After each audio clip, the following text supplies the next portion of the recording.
और भारत में आदमी से जाना जाता है, मनुष्य से जाना जाता है, इंसान से जाना जाता है। लेकिन हमारे लोग डिक्शनरी अगर जान लेते, एक शब्द इंग्लिश में पढ़े लोग हैं, मैन का अर्थ इंसान, इंसान का अर्थ होता है जिसमें शील दया ज्ञान हो, उसको इंसान कहते हैं।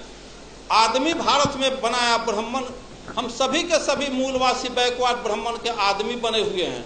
आदमी का शाब्दिक अर्थ होता है गुलाम, पिछलग्गू, चमचा। ये विधायक जी के आदमी बारन, दरोगा जी के आदमी बारन, ये पंडित जी के आदमी बारन। तो अभी तक हम लोग आदमी, हमारे समाज के लोग बने हुए हैं। अगर आदमी नहीं बने होते तो नदी नाला, गोबर, पत्थर, मिट्टी के ढेहुर को हम देवता के रूप में नहीं स्वीकार करते।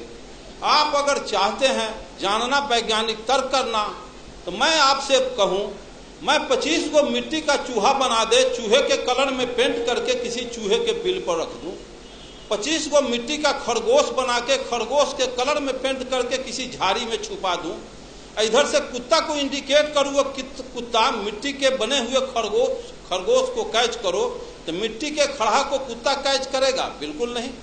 मिट्टी के चूहा को बिल्ली कैच करेगी? बिल्कुल नहीं।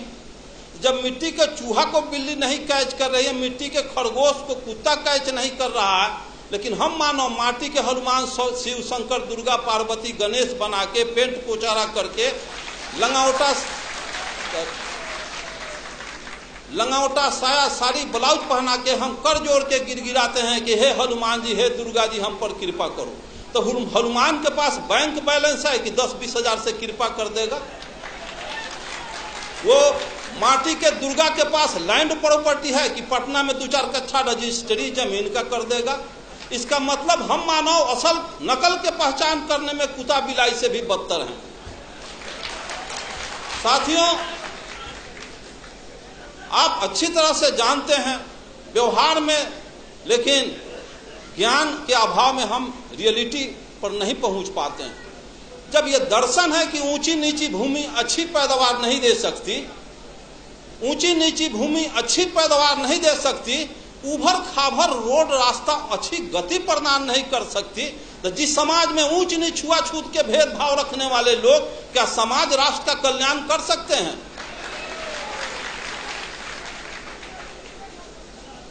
ब्राह्मणवाद का सबसे बड़ा हथियार शराब और वरदान। ऐसे क्यों हो गया? तो फलाना ऋषि का शराब था। ऐसे क्यों हो गया? तो फलाना ऋषि का वरदान था। शराब और वरदान में पूरा 90% बैकवर्ड आकंठ डूबा हुआ। मैं पूछता हूं, जिसको बाबा साहब अम्बेडकर ने कहा है कि जो कौम अपने पूर्वजों का इतिहास नहीं जानता, वो कौम अपना भविष्य निर्माण नहीं कर सकता। एक्चुअली मार्क्स ने कहा है कि पॉलिटिकल पावर, मार्क्स ने कहा है कि Marx told that revolution engine of history, क्रांतियां इतिहास की इंजन होती है। भारतीय परिवेश को समझा। यहां 3 बीमारी थी और बीमारी के पहले डॉक्टर दवा का इन्वेंशन नहीं करता, बीमारी के बाद दवा बनती है। भारत में 3 बीमारी है जिसका नब्ज पहचानने का काम ज्योतिबा फुले, पेरियार रामास्वामी नायकर, बाबा साहब अम्बेडकर और जगदेव प्रसाद ने किया। और जर्मनी में, इंग्लैंड, फ्रांस, रूस, चीन में 2 बीमारी थी। और पूंजीवादी और सामंती व्यवस्था, यहाँ जातीय व्यवस्था भी, ब्राह्मणवादी व्यवस्था भी है। इसलिए यहाँ का मार्क्सवाद बाबा साहब अम्बेडकर, लेनिन, जगदेव प्रसाद। तो मैं पूछता हूं कि जब ऊंची नीची भूमि अच्छी पैदावार नहीं दे सकती, उसी तरह से इतिहास जानो। 712 ईस्वी में अरब के ब्राह्मणवाद का यही तकाजा है, यही बहुत बड़ा कि शिव के त्रिशूल से बचबा, विष्णु के चक्र से बचबा, इंद्र के वज्र से बचबा, जम के दंड से बचबा, लेकिन पंडित जी के शराब से न बचबा। चंद्रलोक पर भी चले जाओगे, धह लकड़ी लेखन जड़ जाओगे। तो 712 इतिहास देखो। 712 ईस्वी में अरब के मोहम्मद बिन कासिम 6000 पलटन लेके सिंध के दाही राजा पर हमला बोल दिया। दाही राजा की 60,000 पलटन धूल चाट के हार गई। 1026 में मोहम्मद गजनी 30,000 फौज लेके पंजाब, राजस्थान होता गुजरात पहुंचा। वहां ब्रह्मणवाद के प्रबल दूत सोमनाथ के मंदिर को ध्वस्त कर दिया। 3 लाख क्षत्रिय सेना हार गए। हिस्ट्री में पढ़ा था सभी देवी देवता सोने चांदी के थे। 80 को खच्चर गधा हाथी पर गजनी, सभी शिव शंकर दुर्गा पार्वती को सोने चांदी को ढाह के मार मुकदर के कचूमर निकाल के ले गया अफगान। फिर पानी 1193 में गोरी के 12,000 फौज के सामने पृथ्वीराज चौहान के 80,000 फौज धूल चाट के हार गई। सभी मंदिरों को ढा दिया, देवी देवता कबाड़ के ले गया। फिर पानीपत की पहली लड़ाई 1526 में त्राइन के युद्ध में बाबर के 12,000 फौज के सामने राणा संगा की 60,000 फौज धूल चाट के हार गई। तो एक तरफ कहते हो कि शिव के त्रिशूल, विष्णु के चक्र, इंद्र के वज्र, जम के दंड से बचोगे, पंडित के शराब से न बचोगे। तो 712 में हार गए, 1026 में हार गए, 1193 में हार गए, 1526 में हार गए। देश गुलाम हो गया, देवी देवता लूट गई, बहु बेटी लूट गई, मार के गजरा मुल्ली की तरह काट दिया गजनी। और किसी को शरापना नहीं था कि गजनी गोरी को अंग्रेज को शराब देता तो बॉर्डर के वहीं पर लकड़ी लेखन धो धो जड़ जाता। तो ये शराब किसके लिए? ये तो कोयरी कुम्हार कानू कलवार तो यहाँ मुल्हर पर फंसौले बारी, गुह गोबर खिया के, अब पेशाब पिला के, यही हमारा दही चूड़ा खिलाएगा, यही दान दक्षिणा देगा। चलो उससे तक शराब। मैं पूछता हूँ कि इस रास्ते से बिजली की तार गई है, इसमें करंट प्रवाहित हो तो उसको तार को छुएगा आज तो करंट आज मारेगा कि 6 महीना के बाद मारेगा?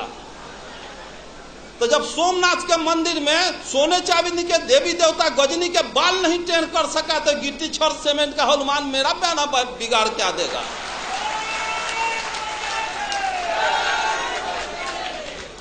और यहाँ के मूलवासियों का एक ही उपाय है, जो मेश्राम साहब का तो सुने ही और सुनेंगे। जिस स्थिति में आर्यों के पोजीशन में हैं, आर्य जिस पोजीशन में हैं, सिर्फ वही पोजीशन जो पोजीशन सर्प और चूहा का है।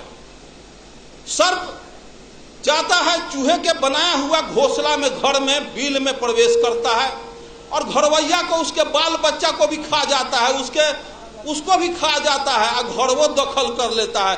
उसी तरह से यहाँ के आर्य बाहर से आया और यहाँ के मूलवासी घरवैया को खा गया, आज भी खा रहा है, घरवो दखल कर लिया। 90% बैकवर्ड गुलाम बना हुआ। इसको सोचना होगा, समझना होगा, जानना होगा।